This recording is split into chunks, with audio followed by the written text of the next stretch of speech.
Good evening everyone. तो आज date है 14 सितंबर और आज की जो पहली न्यूज़ है वो है 384 drugs on essential medicine list. और अगर आप इसका हिंदू का देखना चाहो एग्ज़ाम वो तो ये रहा 384 drugs on essential medicine list.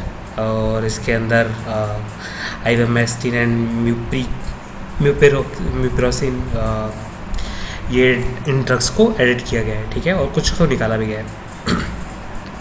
हेरेनिटीडाइन and sucralfate. आप चाहो तो एक बार आराम से स्क्रीन को पॉज करो और पूरा पढ़ भी सकते हो, ठीक है। अब इसमें काम की बात क्या है? काम की बात हमारे तो सबसे पहले तो ये GS3 के साइंस एंड टेक और एप्लीकेशन ऑफ बायोटेक्नोलॉजी वाले से रिलेटेड है। तो इसमें एक चीज़ का मेंशन किया गया है वो है national list of essential medicine, जिसके अंदर इन ड्रग्स को ऐड किया गया है और हटाया गया है, ठीक है। तो national list of essential medicine होता क्या है? So this is a list to promote rational use of medicines considering three important aspects: cost, safety and efficacy. It also helps in optimum utilization of healthcare resources and budget, drug procurement policies and health insurance, improving prescribing habits, medical education and drafting pharmaceutical policies. यानी कि ये जो list है इसका इस्तेमाल देखो, इसमें add और डिलीशन तभी किया जाता है जब एक तो वो ड्रग इफेक्टेड हो, मतलब वो काम करता हो, सेफ हो और उसका कॉस्ट जो हो वो सभी के लिए मतलब रीज़नेबल हो, राइट। इस लिस्ट का जो इस्तेमाल होता है वो बेसिकली जो हेल्थ केयर रिसोर्सेज है, यानी स्पेसिफिक अगर हम बोले तो जो भी ड्रग इसमें ऐड किए गए हैं, हटाए गए हैं, उनका बेटर तरीके से यूटिलाइजेशन हो, जो बजट एलोकेट किया है उसका यूज़ करके इन ड्रग्स को ख़रीद के और हॉस्पिटल्स या फिर जो हमारे प्राइमरी हेल्थ केयर सेंटर होते हैं जिनको PHC बोला जाता है उन तक भेजा जा सके। ड्रग के प्रोक्योरमेंट पॉलिसीज़ के अंदर भी ये हेल्प करता है, क्योंकि हमको पता है कि भाई ये जो हैं जो इस लिस्ट के अंदर आएंगे उनको तो हमें प्रोक्योर करना ही करना है अच्छे खासे लेवल पे, राइट। हेल्थ इंश्योरेंस के अंदर भी इनका कवरेज होना चाहिए because these are important and are mostly used widely, right. और प्रेस्क्राइबिंग हैबिट्स भी ये इम्प्रूव करता है, क्यों? क्योंकि हमको पता है कि ये कॉस्ट इफ़ेक्टिव हैं, सेफ़ हैं और ये काफ़ी इफ़ेक्टिव है। तो जो डॉक्टरों को ये जो प्रेस्क्राइबिंग हैबिट है उसको इम्प्रूव करने में मदद करता है, मेडिकल एजुकेशन में इनको बताया जाता है, और फार्मास्यूटिकल कंपनीज़ के लिए जो पॉलिसीज़ हैं ताकि वो इनका ईजीली इन ड्रग्स को मैन्युफैक्चर कर सके, उसके लिए पॉलिसीज़ बनाने में हेल्प करता है। तो अभी इसका जो एक क्रिटिसाइज था या फिर जो इसका आप कह सकते हो कि जो इसमें कमी पाई गई थी वो ये थी कि इसके अंदर एक तो इंसुलिन को ऐड नहीं किया गया है जो कि डायबिटीज़ से रिलेटेड है, और एक कैंसर रिलेटेड ड्रग्स को ऐड नहीं किया गया है, क्योंकि अगर आप देखोगे तो इंडिया के अंदर डायबिटीज़ और कैंसर रिलेटेड जो केसेस है वो बढ़ते जा रहे हैं, ठीक है।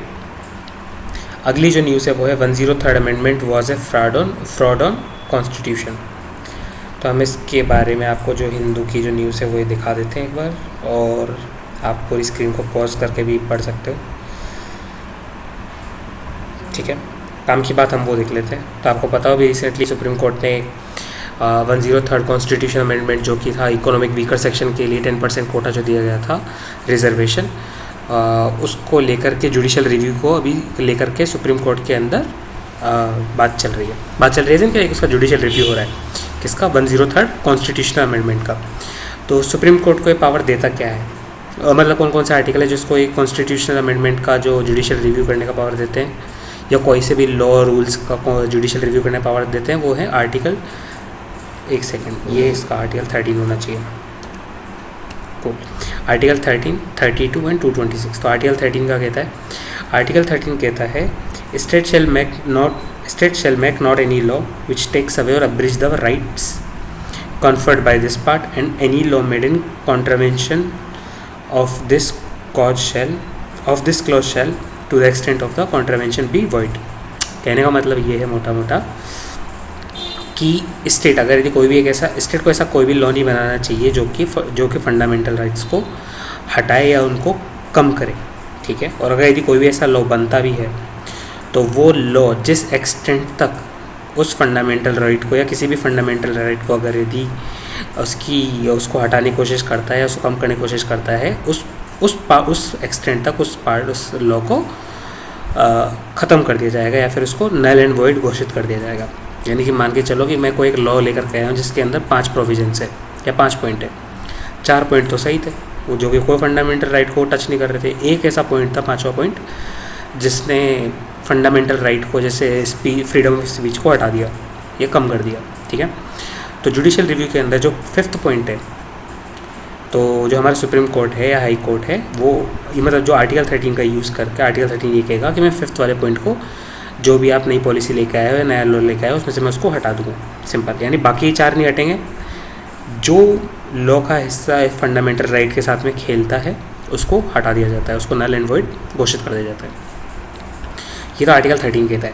लेकिन अब इस आर्टिकल 13 में ये जो एक्शन लेगा कौन, वो आर्टिकल 32 एंड 226 बता दें। तो आर्टिकल 32 सुप्रीम कोर्ट से रिलेटेड है। ये कहता है, इसके 4 क्लोज है एक्चुअली। इसका पहला क्लोज है right to move to Supreme Court, right to move to Supreme Court for the enforcement of rights.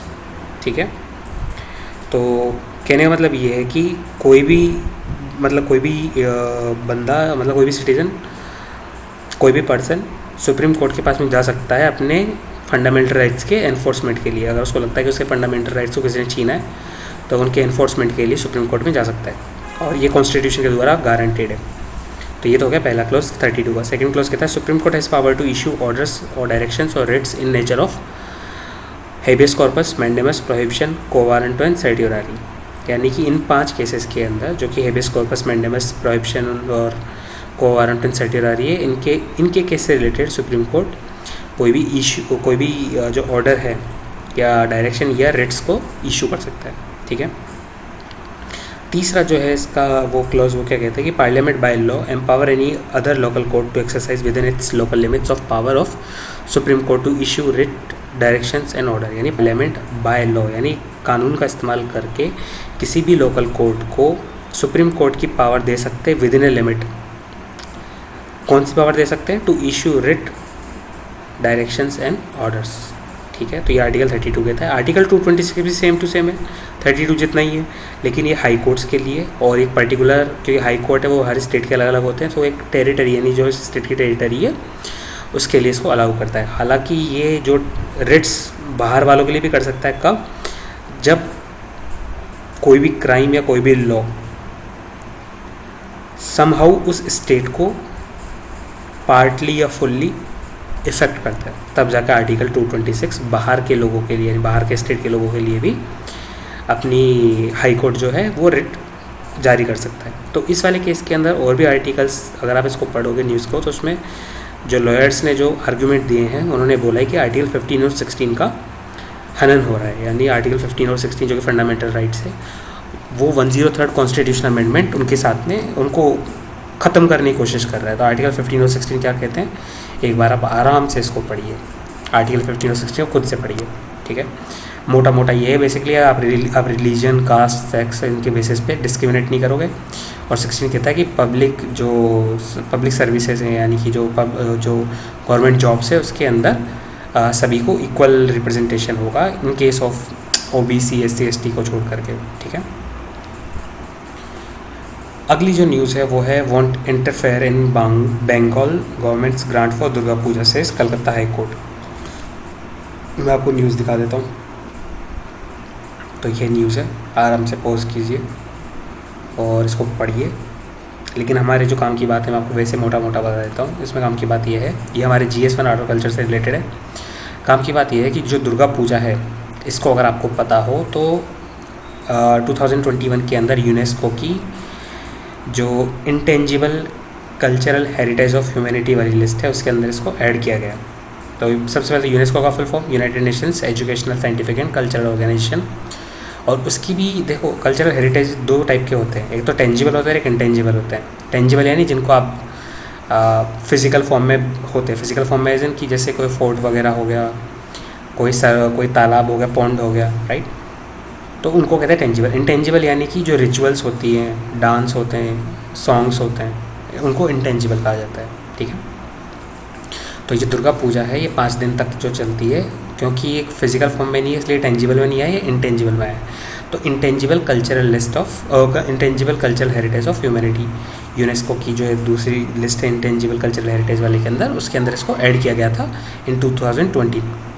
ठीक है, it is also part of national list of intangible cultural heritage. अगर आपको पता हो तो भारत भी अपना एक लिस्ट मेंटेन करके चलता है, इंटेंजिबल कल्चरल हेरिटेज। तो हम सबसे पहले जो इसमें काम किया है, जो यूनेस्को की, देखो यूनेस्को की इंटेंजिबल कल्चरल हेरिटेज में बहुत सारी चीज़ आती है, लेकिन भारत की ऐसी 13 चीज़ें आती है। तो हम एक बार उनको मोटा मोटा देख लेते हैं। तो वो ये है, आप आराम से इसको देखिए कि वैदिक चैंटिंग जो था उसको 2008 में ऐड किया गया था, tradition of Vedic chanting, Ramlila, उसके अलावा Kutiyattam, Sanskrit theatre, Ramman religious festival and ritual theatre of the Garhwal Himalaya, Mudiyettu ritual theatre and dance drama of Kerala, Kalbelia folk songs Rajasthan का है, छऊ डांस, ये अगर आपको पता हो शायद बिहार का है, सॉरी बिहार का या नॉर्थ ईस्ट में से किसी एक का है, I am not very sure of this Chhau dance के बारे में। और Buddhist chanting of Ladakh, recitation of sacred Buddhist text in trans Himalayan Ladakh region, JNK, Sankirtana, ritual singing, drumming and dancing of Manipur, traditional brass and copper craft of utensil making among the theatres of Jandiala Guru Punjab, yoga, Navroz, ये पारसियों का जो नया year होता है वो, और कुंभ मेला। ठीक है, ये 13 थे। और उसके अलावा दुर्गा पूजा के साथ में एक और ऐड किया गया था। अगर आप एक बार आप खुद से देखिए कि कौन सा ऐड किया गया था। ठीक है, अगली जो न्यूज़ है वो है India China confirms withdrawal of troops from PB-15 इन लद्दाख। तो इसके बारे में जो न्यूज़ है वो ये रही। ठीक है, तो बेसिकली ये है कि सबसे पहले तो आप न्यूज़ देख लीजिए, आराम से पॉज कीजिए और पढ़िए पूरी। ठीक है, न्यूज़ ये है कि जो 2020 में, तो 2020 के अंदर जो लद्दाख के अंदर जो स्टैंड ऑफ हुआ था गलवान वैली के अंदर, टू बी वेरी स्पेसिफिक, होने में तो काफ़ी जगह हुआ, 2-3 जगह पे हुआ था, लेकिन गलवान वैली काफ़ी फेमस हुई थी इसकी वजह से, क्योंकि वहाँ पर सबसे ज़्यादा ब्रूटल इंसिडेंट पाए गए थे। तो इंसिडेंट वहाँ पे जो स्टैंड ऑफ हुआ भारत और चाइना के बीच में, एक्चुअली वो इंडिया की लैंड है, अगर आपको पता हो तो अक्साई चीन, यानी जो इंडिया का ही हिस्सा है, जिसको चाइना ने भी हड़प रखा है, पाकिस्तान ने गिफ्ट में दिया था। तो वहाँ पे चाइना के ट्रूप और इंडिया के ट्रूप के बीच में टेंशन हुआ। लेकिन हमारे जो काम की चीज़ है वो ये है कि गलवान वैली फेमस क्यों है, इसकी वजह से वहाँ पे जो नियर बाय रिवर है, तो गलवान वैली का नाम जो पड़ा है वो गलवान रिवर की वजह से पड़ा है। गलवान रिवर किसकी ट्रिब्यूटरी है? जास्कर रिवर की। और जास्कर रिवर किसके ट्रिब्यूटरी है? सिंधु या इंडस रिवर की। तो अगर यदि आप पूरा रिवर सिस्टम पढ़ते हो, अगर आपने पढ़ा हुआ है या आपको याद है, तो आपको पता होगा कि जो इंडस रिवर, जो कि पता हो, मतलब आपको अगर अच्छे से पता हो, तो जो हमारे भारत के अंदर लद्दाख से एंटर करती है और पूरा पाकिस्तान की तरफ जाती है, जैसे इंडस सिविलाइजेशन भी जिसके पास में बनी हुई थी, राइट। और इसकी काफ़ी सारी ट्रिब्यूटरीज हैं, उनमें से एक ट्रिब्यूटरी इसकी जास्कर है, और उस जास्कर की भी एक और ट्रिब्यूटरी जिसका नाम गलवान है। अगर आपको पता हो उसके आसपास नुब्रा वगैरह, ये काफ़ी नुब्रा, शोक, ये सारी रिवर्स है। तो आप एक बार आराम से पूरा रिवर सिस्टम पढ़िए। ठीक है, अगली जो न्यूज़ है वो है FPI's snap up bonds set to be added in global indices. इसके बारे में जो न्यूज़ है वो ये रही। तो सबसे पहले बात, FPI यानी क्या है? Foreign portfolio investors. तो अभी ये न्यूज़ ये कह रही है कि भारत ने अभी खुद की जो गवर्नमेंट बॉन्ड्स है उनके अंदर से फुल्ली ऑटोमेटेड, जो फुल्ली एक्सेसिबल रूट है, उसके अंदर प्राइस कैप को हटा दिया है, वो इन्वेस्टमेंट का कैप को हटा दिया है, देयर इज़ नो लिमिट। और इस वजह से FPI ने भी बहुत सारे बॉन्ड्स को ख़रीदा है, रफली 66 बिलियन रुपीस के आसपास के बॉन्ड्स को ख़रीदा है। ठीक है, हमारे काम की चीज़ क्या है वो हम देख लेते हैं। सबसे पहले तो यही देख लेते हैं कि है क्या। तो अभी रिसेंटली गवर्नमेंट ने फॉरेन इन्वेस्टमेंट के अंदर लिमिट्स को हटा दिया है। किसके अंदर? अगर यदि वो FPI इंडियन गवर्नमेंट बॉन्ड्स में फुल्ली एक्सेसिबल रूट से इन्वेस्ट करते हैं तो। ठीक है, अब आपको पता हो FPI के साथ में और भी इम्पोर्टेंट चीज़ है, मतलब एक इम्पोर्टेंट वर्ड्स हैं, जैसे कि FII हो गया, FDI हो गया, right. FII foreign institutional investor, FDI foreign domestic investor, right. तो आप एक बार FII, FPI और FDI इन तीनों की फुल फॉर्म वगैरह देखिए और इनमें डिफरेंस क्या है वो देखिए। इसके बारे में एक क्वेश्चन आया था 2021 के अंदर कि प्री के अंदर कि ये 4 ऑप्शन दिए हुए हैं: foreign currency convertible bond, foreign institution investment with certain condition, global depository receipt and non resident external deposit. Foreign direct, sorry foreign domestic नहीं, सॉरी मेरी गलती थी वहाँ पे, एफ डी आई की फुल फॉर्म है foreign direct investment. Which of the above can be included in foreign direct investment, यानी F D I का कौन कौन सा पार्ट है, ठीक है। तो आप एक बार आराम से देखिए इनमें फ़र्क क्या है। वैसे जितना मेरे को लगता है इसका आंसर 1, 2 और 3 ये तीनों के तीनों एफ डी आई के पार्ट है। उसका रीज़न मैं बता देता हूँ कि देखो एफ डी आई के अंदर सबसे पहले तो आपको पता होना चाहिए कि एफ पी आई और एफ डी आई में फ़र्क क्या है। एफ पी आई जो होता है एक तरीके से इसको ऐसे चलो कि कोई अभी जैसे भारत के अंदर अमेरिका इन्वेस्ट करना चाहता है तो अमेरिका का कोई म्यूचुअल फंड होगा, वो भारत के इक्विटी शेयर्स वगैरह इनके अंदर डायरेक्ट इन्वेस्ट करेगा, ठीक है। तो जो फॉरेन पोर्टफोलियो इन्वेस्टर्स हैं वो अमेरिका के म्यूचुअल फंड वालों से बात करके यहाँ के इक्विटी शेयर के अंदर इन्वेस्ट करते हैं, शॉर्ट टर्म होते हैं एफ पी आई, ठीक है। एफ डी आई जो होता है वो लॉन्ग टर्म होते हैं, डायरेक्ट इन्वेस्टमेंट होता है।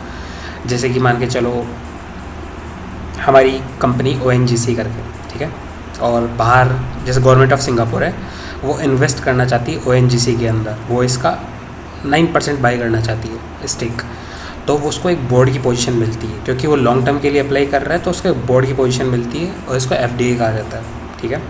एफ पी आई के अंदर होगा क्या कि मान के चलो कोई बंदा है जैसे अभी डोनाल्ड ट्रंप मान लो, ठीक है।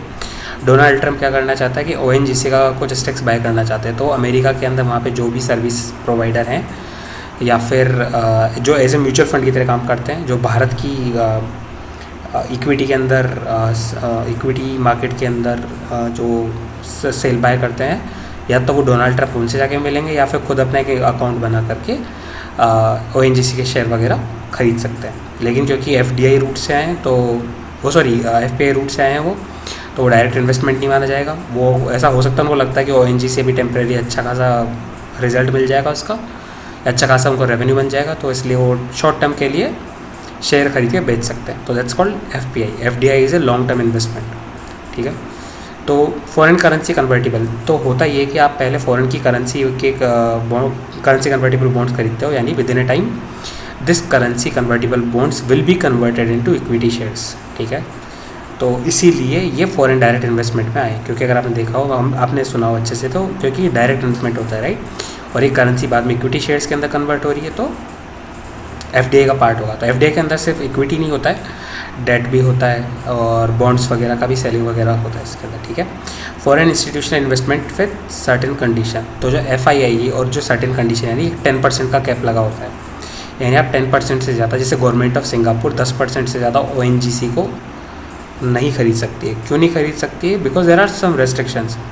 ऐसे तो ये जो एफ आई आई है वो पूरी की पूरी भारत की सरकारी कंपनी को खरीद के रख लेंगे और वो उसके मालिक बन जाएंगे, राइट। तो भारत कुछ हमारी जो इंडियन गवर्नमेंट है उसके ऊपर कुछ सर्टेन रूल्स एंड रेस्ट्रिक्शंस लगाती है। उसके अलावा ग्लोबल डिपॉजिटरी रिसिप्ट, तो हाँ वैसी बात है। तो ये जो डिपॉजिटरी रिसिप्ट होती है, ग्लोबल डिपॉजिटरी रिसिप्ट, या जो फेमस है ए डी आर होती है जिसको हम अमेरिकन डिपॉजिटरी रिसिप्ट कहते हैं, ये भी एफ डी आई का ही एक पार्ट है। यानी कि आप वहाँ की डिपॉजिटरी रिसिप्ट खरीदते हो जो कि गारंटी करती है कि आपको इस टाइम के बाद में एक फ़िक्स रिटर्न आपको मिल जाएगा, और वो जो पैसा जो आपने इन्वेस्ट किया है वो बाहर किसी दूसरी कंट्री के अंदर एज ए डायरेक्ट इन्वेस्टमेंट के तौर पर उसको इन्वेस्ट किया जाता है, ठीक है। तो इसका जो आंसर मेरे हिसाब से 1, 2, 3 होना चाहिए। अगली जो न्यूज़ है वो है GST councils is a fledgling but vibrant institution says finance minister. तो इसके बारे में जो न्यूज़ है वो ये रही, और आप इसको पॉज कीजिए और आराम से पढ़िए। इसके बारे में हमारे जो काम की बात है वो ये है कि जीएसटी क्या है। तो GST goods and service tax council, इसको 279A डाल करके आर्टिकल के अंदर, आर्टिकल नंबर 279 के अंदर ए डाल के सेक्शन, और इसको बनाया गया था विथ 102nd अमेंडमेंट ऑफ 2014, ठीक है। तो ये क्या करता है? This empowers president to create a GST council with union FM यानी union finance minister as chairperson and union minister of state in charge of revenue finance as member and other state nominated person as member, ठीक है। तो जो union finance minister होती है उनको 1/3 vote मिलता है, और जो बाकी के स्टेट मेंबर्स हैं उनको 2/3 वोट मिलता है। और अगर यदि कोई भी रिजल्ट तक पहुंचना है तो 3/4 वोट चाहिए होगा, यानी कि ना तो अलोन सेंटर कुछ बना पाएगा और ना ही अलोन कुछ स्टेट कुछ बना पाएगा। इसके लिए दोनों की सहमति होना ज़रूरी है। जीएसटी के अंदर जो पार्ट है वो है सीजीएसटी यानी सेंट्रल जीएसटी, स्टेट जीएसटी और इंटीग्रेटेड जीएसटी। आप एक बार इनको आराम से पढ़िए, इन तीनों में डिफरेंस क्या है, सीजीएसटी के अंदर कौन कौन से टैक्स लाए गए थे, SGST के अंदर कौन कौन से टैक्स लाए गए हैं, IGST के अंदर कौन कौन से टैक्स लाए गए हैं, इसके फ़ायदे नुकसान सेंट्रल स्टेट लेवल पे सब कुछ आराम से पढ़िए आप, ठीक है। So that's it pretty much. इसके अलावा इसके अंदर एक और चीज़ थी जो मुझे काम की लगी, वो ये थी कि फाइनेंशियल कमीशन ने एक रिकमेंडेशन दिया है। I want you to remember that, just a moment. हाँ ये रहा। तो जो हमारे 15 फाइनेंस कमीशन के जो चीफ एन के सिंह हैं, उन्होंने एक रिकमेंडेशन दिया है कि ऐसा एक और बॉडी बनना चाहिए जो कि GST काउंसिल और फाइनेंस कमीशन के बीच में ब्रिज की तरह काम कर सके, और एक फिस्कल काउंसिल बनना चाहिए सेंट्रल स्टेट के बीच में, ठीक है। So that's it pretty much. Thank you for your time.